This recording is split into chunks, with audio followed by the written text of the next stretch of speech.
Dios, me imagino y me pregunto, ¿usted ya está listo para ese momento? Cuando el Señor Jesús viene en las nubes por su iglesia. Y mire lo que vamos a hacer en las próximas semanas. Vamos a estar estudiando lo que la Biblia dice acerca de los últimos tiempos. La serie se llama Profecías de los últimos tiempos. Ahora son profecías, ahora le voy a decir, por eso dice la palabra bíblicas.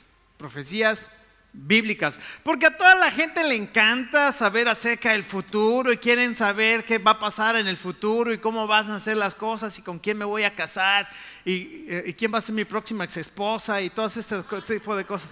Digo, porque allá la gente así se casa, ¿no? Ahora buscando quién va a ser mi próxima ex esposa. Entonces la gente le interesa todas estas cosas del futuro y muchas veces las cosas que quieren saber acerca del futuro no son bíblicas, no están dentro del plan perfecto que Dios ha dispuesto y que ha revelado. Si usted quiere saber lo que va a suceder en el futuro, escuche. Tenemos la palabra de Dios. El apóstol Pedro dijo que es la antorcha, que es la palabra más segura a la cual tenemos que estar atentos, como una antorcha que alumbra en un lugar oscuro hasta que el día esclarezca y el lucero de la mañana, es decir, Jesucristo, salga en nuestros corazones. Entonces vamos a estar estudiando las profecías bíblicas. Ahora, hay algo maravilloso en las profecías bíblicas. Si usted ha leído alguna vez el libro de Apocalipsis, me encanta el libro de Apocalipsis. Hay gente que no le gusta porque le da miedo el libro de Apocalipsis, pero déjeme decirle cómo empieza el libro de Apocalipsis. Comienza con una bendición y dice bienaventurado o bendito o dichoso o feliz el que lee y guarda las profecías de este libro. El libro de Apocalipsis comienza con una bendición y le voy a decir cómo termina el libro de Apocalipsis. El libro de Apocalipsis termina con una bendición diciendo bienaventurado, dichoso, feliz aquel que lee y guarda las profecías de este libro. Dios nos ha entregado su palabra y ha revelado su plan para que nosotros conozcamos lo que Él tiene planeado para el futuro. Pero lo que vamos a ver entonces van a ser las profecías bíblicas y usted sabe que durante mucho tiempo han surgido profetas, muchos de ellos son falsos profetas que han anunciado el fin del mundo. Y usted recuerda en el año 2000 se va a acabar el mundo, y usted recuerda en el 2012 se va a acabar el mundo, y usted recuerda todas esas cosas que se han dicho.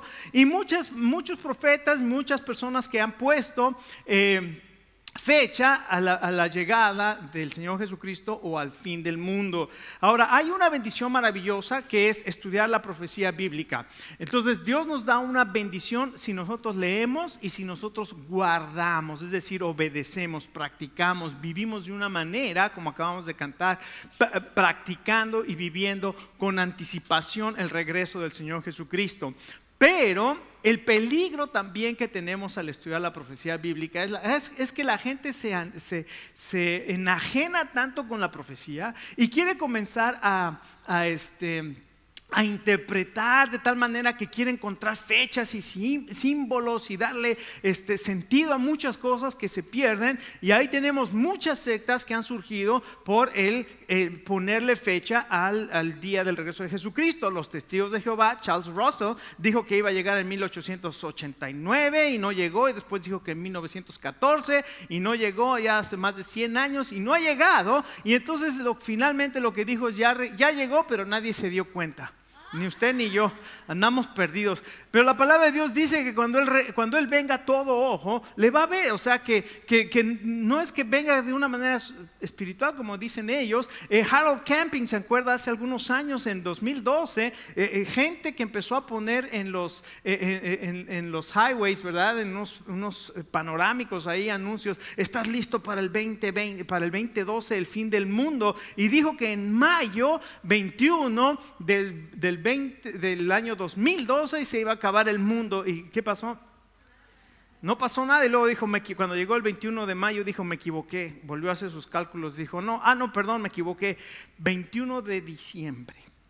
Y bueno, estamos en 2019 y no ha pasado nada. ¿Qué quiere decir? El Señor Jesucristo dijo algo maravilloso en la Escritura. Dijo: el día y la hora nadie las sabe, están únicamente en la potestad del Padre. Es decir, nadie sabe cuándo va a regresar el Señor Jesucristo, pero la palabra de Dios sí nos dice cómo van a ser los últimos acontecimientos para que ese día no nos sorprenda como ladrón en la noche. Entonces el Señor Jesucristo nos da en la palabra de Dios, en el discurso del Monte de los Olivos, nos da las señales del fin, lo que va a suceder antes de que venga el fin. Y entonces ahí tenemos en Mateo 24, en Marcos 13, en Lucas 17, nos dice lo que va a suceder, pero ahí también nos dice y nos da las señales de los últimos tiempos. Habrá pestes, hambres, terremotos en diferentes lugares, habrá guerras, rumores de guerras.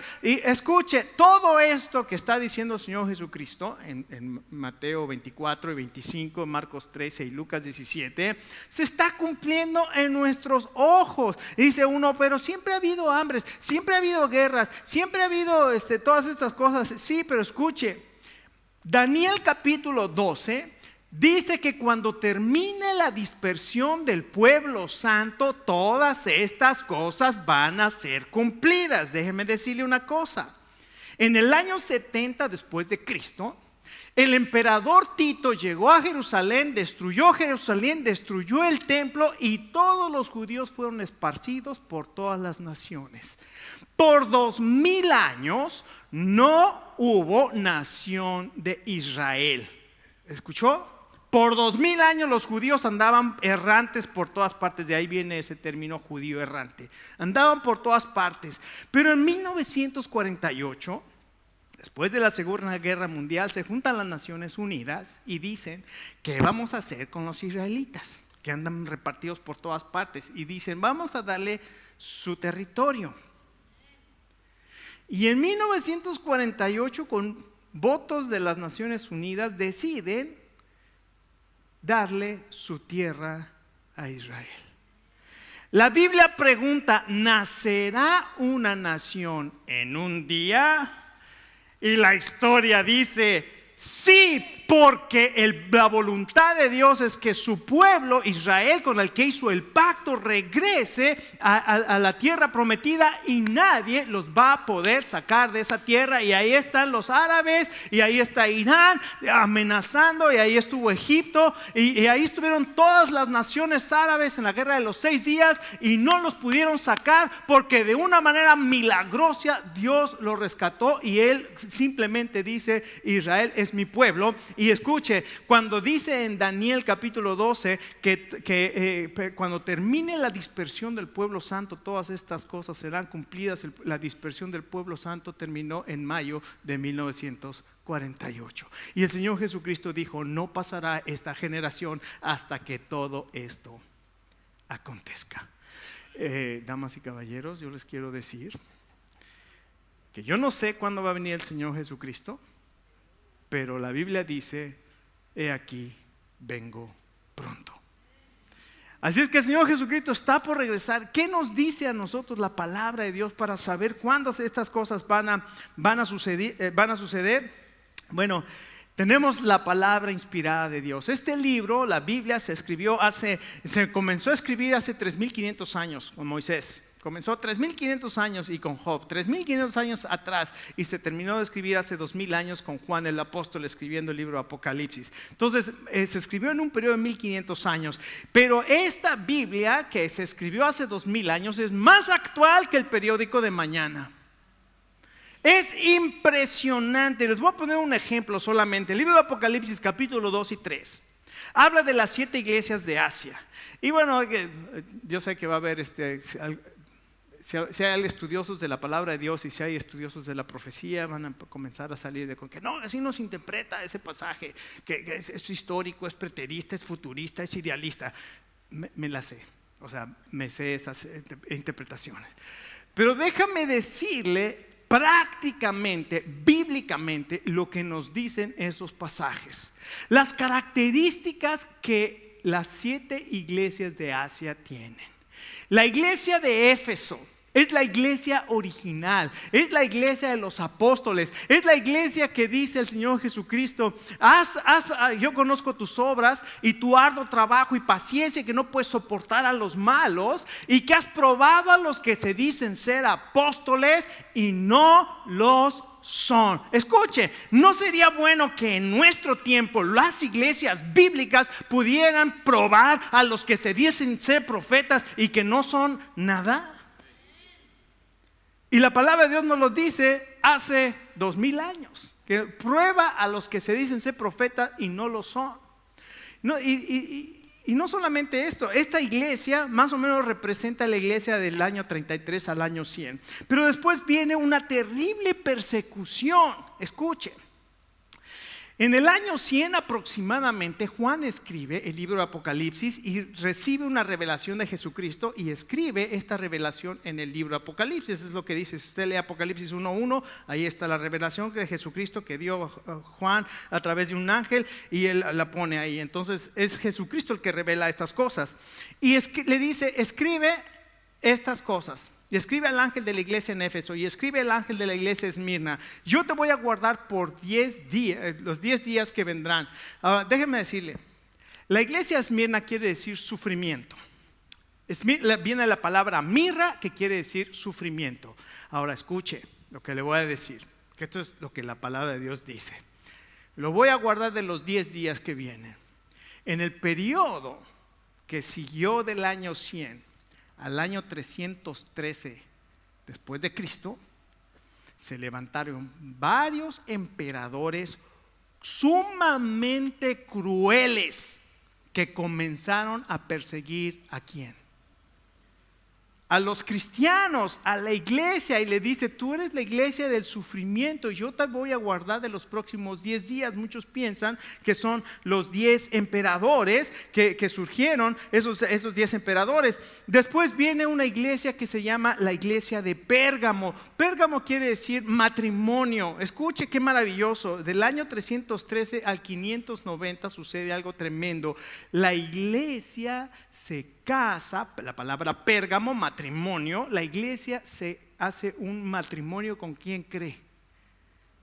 Con los emperadores romanos. Y entonces viene Constantino, y Constantino en un día, por un sueño que tuvo, hace a todo el imperio romano cristiano. Y en el año 313, con el edicto de Milán, el cristianismo pasa a ser una religión oficial para Roma.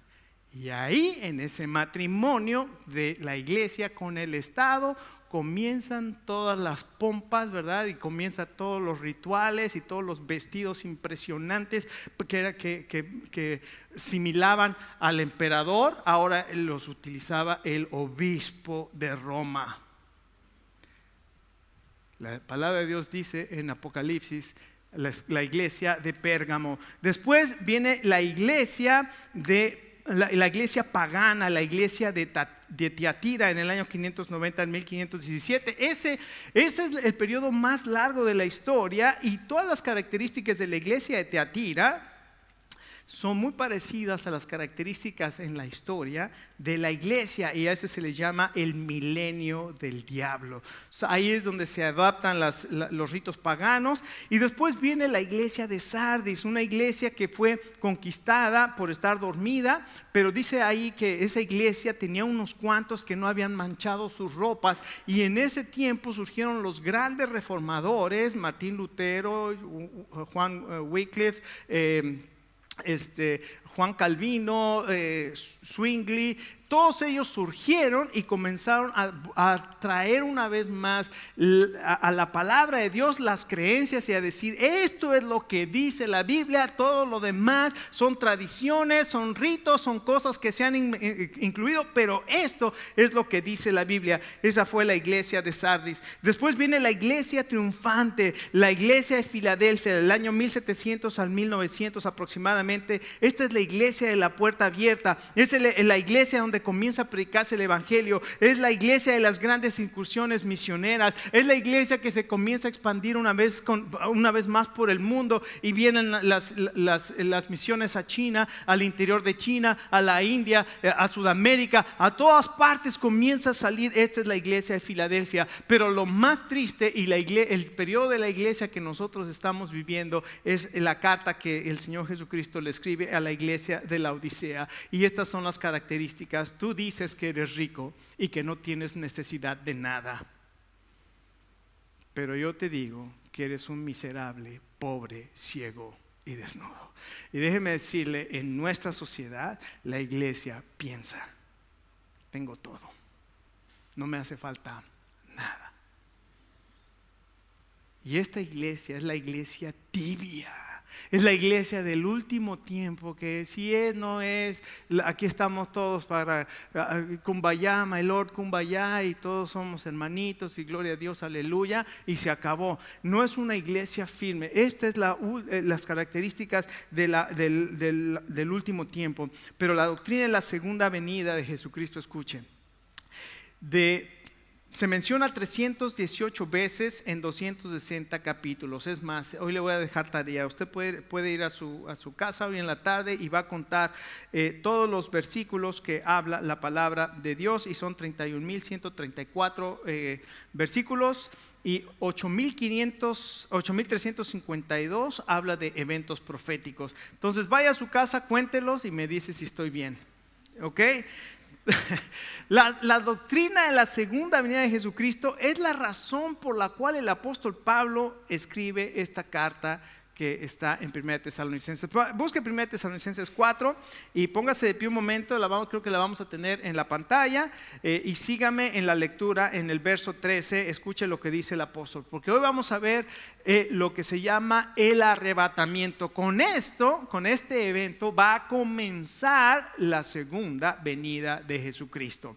Ahora dice la palabra de Dios en el capítulo 4, verso 13: tampoco queremos, hermanos, que ignoren acerca de los que duermen, para que no se entristezcan como los otros que no tienen esperanza. Porque si creemos que Jesús murió y resucitó, así también traerá Dios con Jesús a los que durmieron con él. Por lo cual les decimos esto en palabra del Señor, que nosotros que vivimos, que habremos quedado hasta la venida del Señor, no nos adelantaremos. Eso quiere decir la palabra, no precederemos a los que durmieron. No nos vamos a adelantar a los que ya se murieron, porque el Señor mismo, con voz de mando, con voz de arcángel y con trompeta de Dios, descenderá del cielo, y los muertos en Cristo van a resucitar primero. Luego nosotros, los que vivimos, los que hayamos quedado, seremos ¿qué?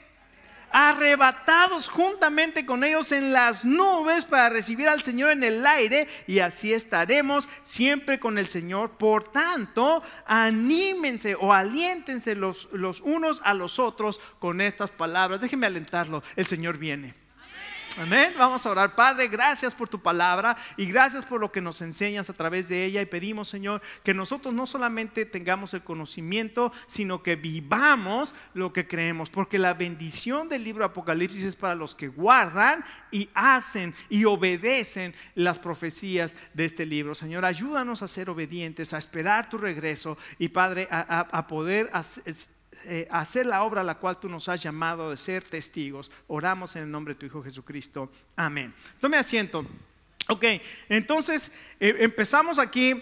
El apóstol Pablo había ido a esta iglesia, había fundado esta iglesia, y una de las cosas que él seguramente habló fue de la segunda venida de Jesucristo, y les había hablado de que iba a venir un tiempo de sufrimiento y de padecimiento antes que viniera el Señor Jesucristo. Y como la iglesia estaba padeciendo, como lo vemos en 1 Tesalonicenses 1, la iglesia estaba padeciendo, muchos se preguntaban: ¿será que ya hemos padecido y el Señor Jesucristo ya vino y nosotros aquí nos quedamos? Algo pasó, porque algo está. Entonces el apóstol Pablo les escribe esta carta y les enseña más claramente lo que va a suceder.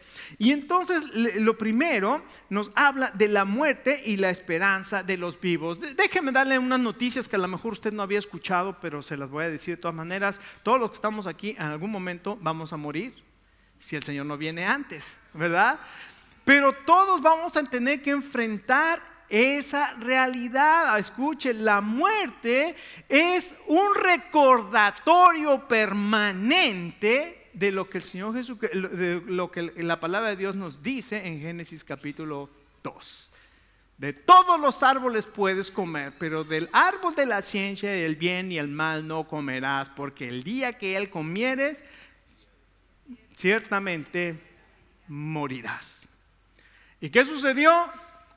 El hombre, el ser humano, comió, y desde entonces la palabra de Dios dice en Romanos: así como la muerte entró en el mundo por un hombre, y por el pecado así como el pecado entró en el mundo por un hombre y por el pecado la muerte, así la muerte pasó a todos los hombres, por cuanto todos pecaron.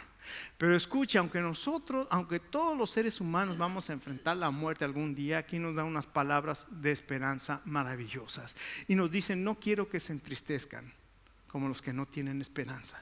Porque si creemos que Jesucristo resucitó, sabemos que también seremos resucitados con Él. Y lo maravilloso que dice aquí es algo tremendo. Dice: no quiero que ignoren acerca de los que duermen. Fíjense qué palabra maravillosa utiliza la palabra de Dios para referirse a los que mueren. Dicen que están dormidos. Y es interesante cómo la palabra de Dios habla entonces de la muerte como un estado de estar dormido. ¿Por qué? Porque aunque nosotros morimos y nuestro cuerpo se va a la tierra, finalmente ese cuerpo va a ser resucitado, va a ser levantado. Así es que tú y yo y todo el mundo estamos bajo la realidad, la tremenda realidad de que todos vamos a morir. Y déjame preguntarte, además de que todos vamos a morir, todos tenemos un grave problema que se llama pecado, por cuanto todos pecaron. ¿Qué vas a hacer con tu pecado? ¿Qué vas a hacer con tu pecado? Tienes que enfrentar un día al Dios de los cielos, al Santo de Santos, y vas a llegar ahí y Él conoce tu pecado. ¿Qué vas a decir? Déjame decirte las buenas noticias de esta tarde. Jesucristo murió por nuestros pecados. Y no solamente eso, para el problema del pecado, Jesucristo murió por el pecado, y para el problema de la muerte, Jesucristo resucitó de los muertos. Así es que Jesucristo es la solución tanto para el pecado como para la muerte. Y el apóstol Pablo les dice: no quiero que se entristezcan como si no tienen esperanza, porque Jesucristo ya murió por nuestros pecados, y también así como Jesucristo resucitó de los muertos, también nos va a resucitar a nosotros. Y entonces no solamente los cuerpos de los que murieron van a resucitar, sino que también el Señor nos va a confortar de nuestra tristeza, porque obviamente es natural tener tristeza cuando alguien muere, pero la palabra dice: no quiero que se entristezcan como los que no tienen esperanza. Sabemos, nos duele porque obviamente amamos a las personas y la separación nos duele, pero finalmente la esperanza maravillosa que tenemos es que un día vamos a reunirnos con el Señor, y entonces vamos a tener esa esperanza y ese consuelo maravilloso. Pero los que no tienen esperanza, los que no saben a dónde van a pasar la eternidad, y escuche, si usted no sabe el día de hoy dónde va a pasar la eternidad, hoy es el día que usted puede arreglar ya ese problema. ¿Cómo? Venga delante del Señor Jesucristo y dígale: Señor, perdóname, te necesito en mi vida, necesito tu perdón y necesito esperanza y propósito para mi vida. En segundo lugar, entonces, no solamente también les dice en el verso 14: porque si creemos que Jesús murió y resucitó, así también traerá con Jesús a los que durmieron en Él. Entonces también lo que hace el apóstol Pablo es confirmarnos en nuestra fe. ¿Por qué? Porque la resurrección de Jesucristo es la garantía de que el que muere en Jesucristo va a ser ¿qué? Resucitado. Esa es nuestra esperanza, y hay una garantía. Dice aquí la palabra de Dios que los que morimos en Cristo, si sabemos que Jesucristo murió y resucitó, así también sabemos que nosotros vamos a ser resucitados. Cuando una persona muere, cuando un creyente muere, entonces ya sabemos, su cuerpo va a la tumba y su espíritu y su alma, lo expliqué hace algunas semanas, van a la presencia de Dios. Pero va a llegar un día cuando el Señor Jesucristo regrese y viene con el alma y el espíritu de cada uno de nosotros, y cuando regrese nuestro cuerpo va a ser levantado y va a ser transformado. Déjenme decirle cómo va a suceder. 1 Corintios 15 dice esto: como en un abrir y cerrar de ojos seremos transformados. Dice, porque esto mortal, esta carne mortal, es necesario que se vista de inmortalidad, y esto corruptible se tiene que vestir de incorrupción. Y déjenme decirle, qué maravilloso, porque muchos de nosotros que sufrimos con las dietas, ¿verdad?, y que no nos gusta cómo nos vemos, escuche, cuando el Señor Jesucristo regrese nos va a dar un cuerpo glorificado. Así es que ya las dietas, adiós a los que se tienen al sol ahí para teñirse un poquito de color, olvídese, porque ya no va a sufrir porque está descolorido. Y a los que son como Michael Jackson, que se ponen todo para ponerse blancos, olvídese, ya no va a tener que usar eso. Los feos, qué bendición, van a dejar de ser feos, y los guapos vamos a quedarnos igualitos. Vamos a ser transformados, nuestro cuerpo va a ser transformado y va a ser semejante al cuerpo de Jesucristo. Es un cuerpo glorificado que va a recibir al Señor Jesucristo en el aire. Pero después, ¿qué sucede? Aquí nos dice también los eventos del regreso de Jesucristo. Ese evento que se llama el arrebatamiento de la iglesia. Una vez más, para los que estudian teología y los que estudian escatología, que son los últimos tiempos, y los que tienen el primer y segundo año de seminario, inmediatamente, no, que esto es una posición incorrecta, el premileniarismo, pretribulación. Me lo sé. Me sé el término premileniarismo, pretribulación. Y efectivamente hay diferentes posiciones, hay diferentes sistemas, pero en cada uno de ellos el Señor Jesucristo regresa. Y esa es la doctrina central y fundamental. El Señor Jesucristo va a regresar. Ahora, yo creo, y lo he estudiado, no he estudiado el libro de Hal Lindsey, ¿verdad? El de Final del Planeta Tierra. Tampoco he estudiado, y sí los leí, los libros de, ¿cómo se llama? Left Behind, Dejados Atrás, Jerry Jenkins, y ¿cómo se llamaba el otro? No, he leído esos libros, pero he leído mejor el de Dwight Pentecost, que se llama The Last Things, o Las Últimas Cosas, y he leído un librito así chiquito de George Eldon Ladd. Ese librito se llama La Esperanza Bienaventurada, y esos dos libritos nos hablan de esos últimos tiempos. Y yo sé lo que es el premileniarismo histórico, y estoy hablando para los que han estudiado seminario, y yo lo sé lo que es el premileniarismo dispensacional o pretribulación. Así es que estudiando estas posturas, yo creo que el arrebatamiento va a venir antes de la venida corporal del Señor Jesucristo, y va a haber un periodo de 7 años de tribulación, y entonces va a comenzar con el Señor Jesucristo llegando en las nubes, y entonces va a arrebatar la iglesia. Y esto es lo que dice el apóstol Pablo. Jesucristo entonces va a regresar y va a establecer su reino de 1000 años. Fíjense lo que dice el verso 16.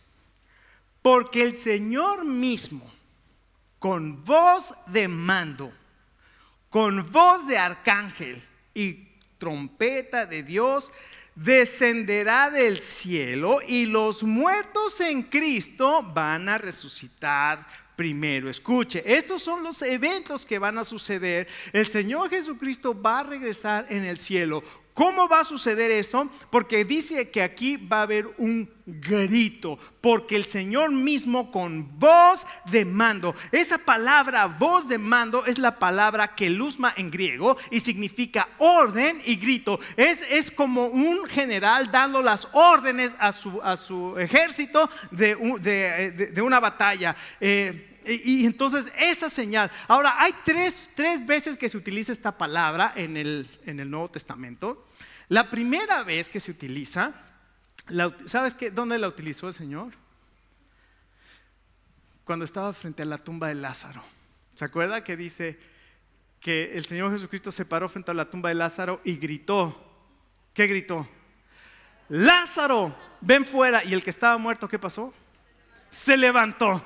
La segunda vez que se utiliza es en Mateo capítulo 20, ahorita le digo, es en Mateo capítulo 27, cuando el Señor Jesucristo está en la cruz colgado, y dice la Biblia que entonces gritó a gran voz y entregó el Espíritu, y entonces el velo del templo, hubo un gran terremoto, el velo del templo se rasgó en dos, y miles de muertos salieron de sus tumbas. Escuche, ya escuchó, Lázaro, ven fuera, grita su último grito, y de pronto todos los muertos resucitan. Y luego aquí en 1 Tesalonicenses dice, cuando el voz de mando, ¿qué va a suceder? Los muertos en Cristo van a resucitar primero. Cuando el Señor Jesucristo regrese, todo mundo que esté en Cristo va a resucitar. Gloria a Dios, tremendo. En segundo lugar dice, y voz de arcángel. No sabemos a qué arcángel se refiere, porque la Biblia se refiere a algunos arcángeles. Ya hay querubines, serafines, y hay arcángeles, y hay ángeles. Entonces hay diferentes grados de ángeles. Y se mencionan algunos arcángeles en la Biblia, como el arcángel Gabriel o el arcángel Miguel. Y se cree que Lucifer era otro tercer arcángel.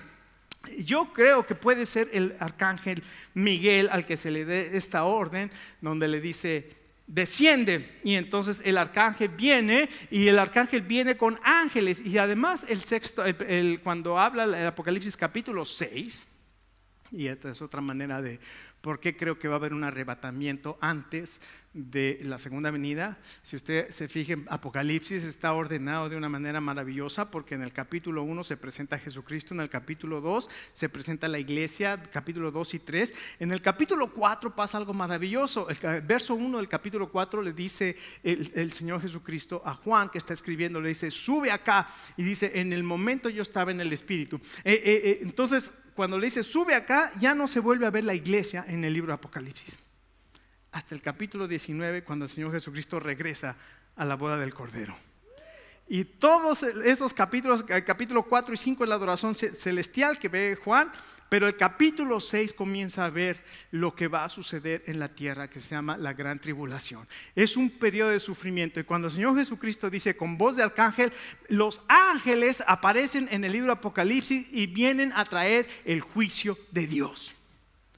Entonces aquí aparece voz de arcángel que viene a traer el juicio de Dios, y después dice la trompeta de Dios. La trompeta es algo importantísimo para los israelitas, porque con la trompeta sonaban las trompetas y el pueblo salía, se reunía, dependiendo del tipo de trompeta, iba a la guerra o se reunía. Aquí dice que va a haber un sonido de trompeta, y todo mundo va a saber que ese es el regreso maravilloso del Señor Jesucristo. Y entonces, cuando suene esa trompeta, van a ser simultáneos, me imagino, la voz de arcángel, ¿cómo dice? Las tres cosas. Con voz de mando, con voz de arcángel y la trompeta de Dios van a sonar al mismo tiempo, y entonces vamos a ser reunidos con el Señor Jesucristo. Y ya vimos que en ese momento los que vivamos, si no hemos muerto en aquel entonces, de pronto vamos a desaparecer de esta tierra. Así lo dice la Biblia, vamos a ser arrebatados. La palabra arpazo en griego quiere decir sacados de súbito. Sacados de súbito, ¡pum! De pronto vamos a salir. Y luego dice uno, bueno, ¿y los que se quedan? ¿Se había puesto a pensar? ¿Y los que se quedan? ¿Qué va a pasar? Déjenme preguntarle, déjenme hacerme una pregunta así rápido. Si en este momento se escuchara la voz de mando, la voz de arcángel y la trompeta de Dios, y de pronto, ¿usted se quedaría o se iba?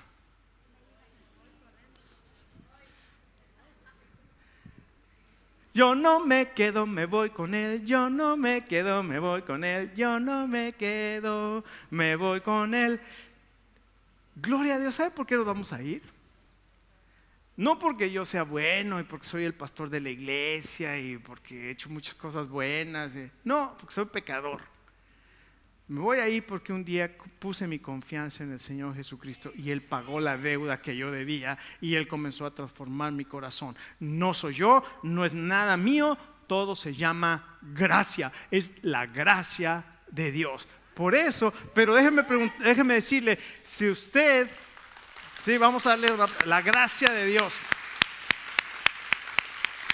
Pero si usted no ha recibido a Jesucristo, si por alguna razón usted ha rechazado a Jesucristo, déjeme decirle, si viene el rapto, usted se queda. Porque es como la sangre, ¿se acuerda del libro del Éxodo? Untaban la sangre en las puertas y en las ventanas, y cuando vino el ángel de la muerte, donde estaba la sangre, pasaba. El Señor Jesucristo puso un sello que se llama el sello del Espíritu. Y cuando venga el rapto, todos los que estén sellados, no importa si son bautistas, metodistas, presbiterianos, pentecostales, carismáticos o lo que sea, al Señor no le interesan las etiquetas, al Señor le interesa el sello del Espíritu. Nada más. Finalmente, dice la palabra de Dios, serán arrebatados, el verso 17. Luego nosotros, los que vivimos, los que hayamos quedado, seremos arrebatados juntamente con ellos en las nubes. Entonces ya se imaginó, viene la voz de mando, la voz de arcángel, la trompeta de Dios se escucha, ¡pah! Un sonido impresionante de trompeta, y al mismo tiempo la voz del Señor que hace que los muertos resuciten, y los ángeles que vienen para traer juicio. Y entonces todos los muertos que están en la tierra, sepultados en los mares, las cenizas que están ahí guardadas en una urna por ahí en la casa, de repente se salen y se van, y el Señor trae el espíritu y el alma se vuelve a reunir con un cuerpo glorificado, y ya están en las nubes. Y luego nosotros, los que estemos aquí vivos, de repente en un abrir y cerrar de ojos vamos a ser llevados, arrebatados de aquí. En ese momento se va a transformar nuestro cuerpo en un cuerpo glorificado, y vamos a ser sacados de aquí, y dice aquí que vamos a estar para siempre con el Señor. Entonces vamos a ser arrebatados y nos vamos a reunir en el aire. Así es que tal vez la pregunta, ya sabemos lo que va a pasar con los que somos creyentes cuando se escuche esa voz de arcángel, esa voz, la voz del Señor, la voz del arcángel y la trompeta de Dios. Somos llevados. Pero ¿qué va a pasar con los que se quedan? Bueno, la Biblia habla de un periodo que se llama tribulación. A partir del capítulo 6 de Apocalipsis hasta el capítulo 18 están los juicios. 7 sellos, 7 trompetas, 7 copas de juicio. Un juicio impresionante. Algo que la gente van a sufrir de una manera que dice la Biblia en el capítulo 9. Le van a pedir a las montañas que caigan sobre de ellos y que los oculte del rostro del Dios. Algunos se van a querer suicidar, y dice la Biblia, la muerte va a huir de ellos. Va a ser un tiempo terrible de juicio en esta tierra. Escuche, lo vimos hace 2 semanas. Dios es paciente para con nosotros y no quiere que ninguno perezca, sino que todos procedan al arrepentimiento. Hasta ahora Dios ha sido paciente, pero en Hechos capítulo 17, cuando Pablo va delante de los filósofos de Atenas, les da un discurso impresionante y dice que Dios ha establecido un día en el cual ha de juzgar con justicia a todas las naciones. Ese día se está acercando y Dios va a traer ese juicio. Ahora, déjame decirte lo que va a suceder, y lo vamos a ver más adelante. Lo vamos a ver cuando hablemos del juicio final. Pero quiero que vayamos al libro de Apocalipsis, el capítulo 20. Escuche lo que dice. Esto va a pasar al final. Esto va a ser la última parte, o la penúltima parte, porque después viene un cielo nuevo y una tierra nueva. Pero dice aquí hay un juicio que se llama el juicio final. ¿Usted ha escuchado el juicio final? Igual hay cuadros, ¿verdad? Obras de arte que ponen el juicio final. Ahora, déjeme decirle cómo va a ser el juicio final. Apocalipsis 20:11 dice: y vi un gran trono blanco, y al que estaba sentado en él, delante del cual huyeron la tierra y el cielo, y ningún lugar se encontró para ellos. ¿Se está imaginando lo que está pasando? El cielo y la tierra de repente desaparecen y solamente está el trono. Y vi a los muertos, grandes, es decir, los importantes, los ricos, los poderosos, y los pequeños, es decir, los humildes, de pie ante Dios. Y los libros fueron abiertos, y otro libro fue abierto, el cual es el libro de la vida, y fueron juzgados los muertos por las cosas que estaban escritas en los libros según sus obras. Y dice, y el mar entregó a los muertos que había en él, y la muerte y el infierno entregaron a los muertos que había en ellos, y fueron juzgados cada uno según sus obras.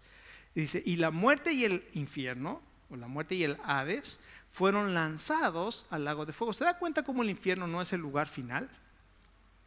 El lago de fuego es el lugar final. Y el infierno es un lugar donde van a pasar ahí algún tiempo antes de venir al juicio del trono blanco. Y después dice, y el que no se halló inscrito en el libro de la vida fue lanzado al lago de fuego. Escuche. Puede ver los libros, puede ver el trono, puede ver la gente. Ahora, lo importante de esto es que usted ponga su atención en esos libros. Dice, y estaban ahí los libros. Y otro libro fue abierto, el cual es el libro de la vida del Cordero. Y fueron juzgados las personas por lo que estaba escrito en los libros. Cada uno de nosotros tenemos un libro de todas nuestras obras, cada uno, y ahí están todos los malos pensamientos, malas palabras, malas acciones, los robos, los adulterios, ¿verdad? Todas las cosas que están escritos ahí. Ahora, ahí no va a haber ningún creyente, porque ya dijimos qué pasó con nosotros, fuimos arrebatados, pero esto es para los que no creyeron. Entonces ahí están todas sus obras. Ahí te van a decir, no, pero que yo fui y le llevé flores a doña Chuchita que estaba enferma en el hospital.